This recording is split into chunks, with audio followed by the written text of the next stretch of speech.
हरे कृष्णा। क्या आपको पता है नरक चतुर्दशी क्यों मनाई जाती है? तो आइए हम जानते हैं। एक बार जब भगवान विष्णु ने वराह अवतार लिया था तो समुद्र के तल से पृथ्वी यानी भूदेवी को बाहर लेकर के आए थे। उस समय वराह भगवान और भूदेवी के सहयोग से एक पुत्र उत्पन्न हुआ जिसका नाम नरकासुर रखा। तो भूदेवी ने वराह भगवान से कहा, प्रभु यह हमारा पुत्र है, इसे कोई मार न सके, आप इसे ऐसा वरदान दीजिए। वराह भगवान ने मुस्कुराकर कहा, हमारा ये पुत्र तभी मरेगा जब तुम ही उसके वध में सम्मिलित होगी। भूदेवी उस समय इस बात को समझ नहीं पाई, पर वराह भगवान की यही बात आगे चल के नरकासुर की मृत्यु का कारण बनी।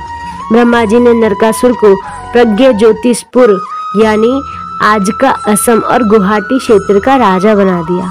शुरू में नरकासुर एक धर्म प्रिय राजा था, पर समय के साथ उसमें अहंकार आ गया तो वह शुक्राचार्य जी की शरण में गया और उनके पास जाकर उसने तंत्र मंत्र और मायावी शक्तियां प्राप्त की। शक्तियां प्राप्त करने के बाद वह देवताओं, ऋषियों और स्त्रियों पर अत्याचार करने लगा।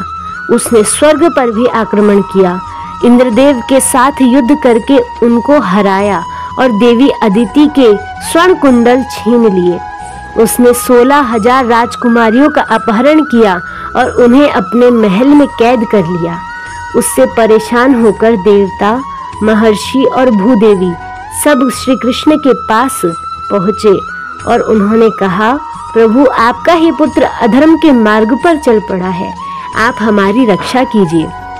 भगवान श्री कृष्ण ने कहा, मैंने जो तुम्हें मेरे वराह अवतार में बात कही थी देवी, अब वो पूरी होगी। तब भगवान ने अपनी पत्नी सत्यभामा के साथ गरुण देव पर विराजमान होकर युद्ध के लिए प्रस्थान किया। नरकासुर ने अपनी चारों ओर मायावी पहाड़, बिजली की दीवारें और दानव सेना खड़ी कर रखी थी।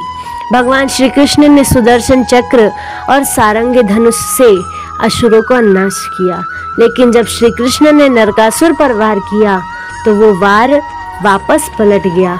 तभी सत्यभामा के शरीर में भूदेवी की शक्तियां प्रवेश कर गई। वराह भगवान ने कहा था कि भूदेवी के सहयोग से ही नरकासुर मरेगा और ऐसा ही हुआ। तभी सत्यभामा जी ने अपने धनुष से एक तीव्र बाण छोड़ा और वो बाण सीधा नरकासुर के हृदय में जाकर के लगा।